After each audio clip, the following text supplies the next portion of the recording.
Hello everyone! Welcome again to Amelita L. For today's vlog guys, I'm gonna show you how to cook this simple recipe ng mga Ilocano, mais tsaka ampalaya. Stay tuned guys!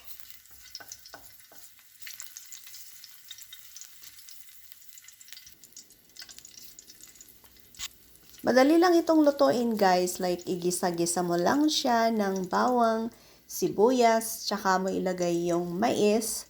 At pagkatapos nun, lagyan mo ng konting bagoong, fish sauce if you like. Tsaka mo lagyan ng konting tubig, tsaka mo pakuluan. And then, ilagay mo yung ampalaya.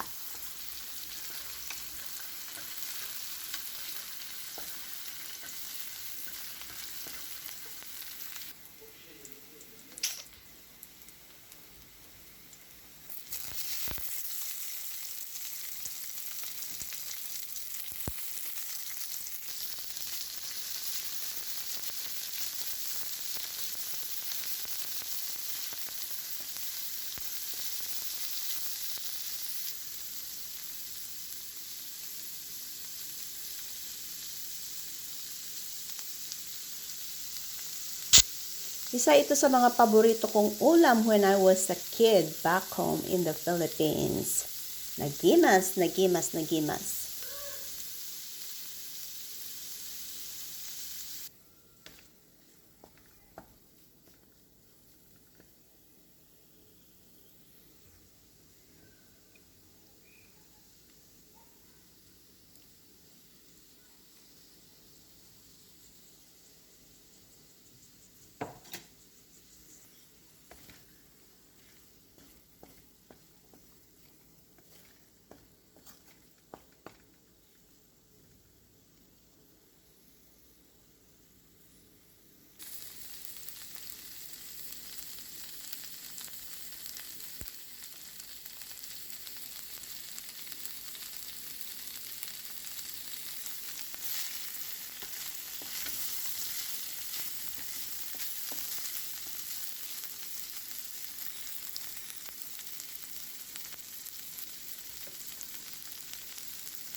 Ayan, malapit nang maluto. Ayan, nagimasan, nagimasan. Mais tsaka ampalaya. Yummy!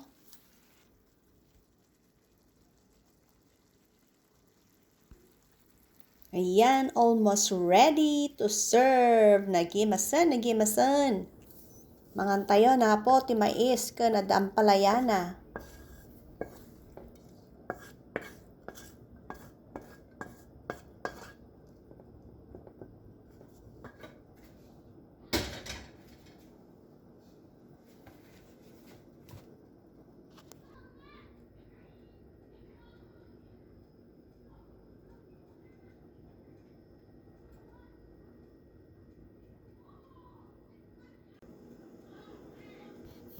Ayan, let's eat, let's eat. Ang sarap-sarap nito. Oh my gosh. Simpleng ulam ng mga Ilocano, mga taga-probinsya. At masarap, may kasamang kamatis, talbos ng kamote, tinadtara ng sibuyas, tsaka bagoong, and of course, tinapa. So, this is it guys. Thank you for watching.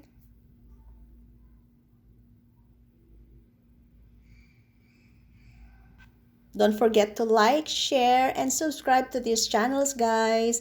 Thank you so much. Bye for now.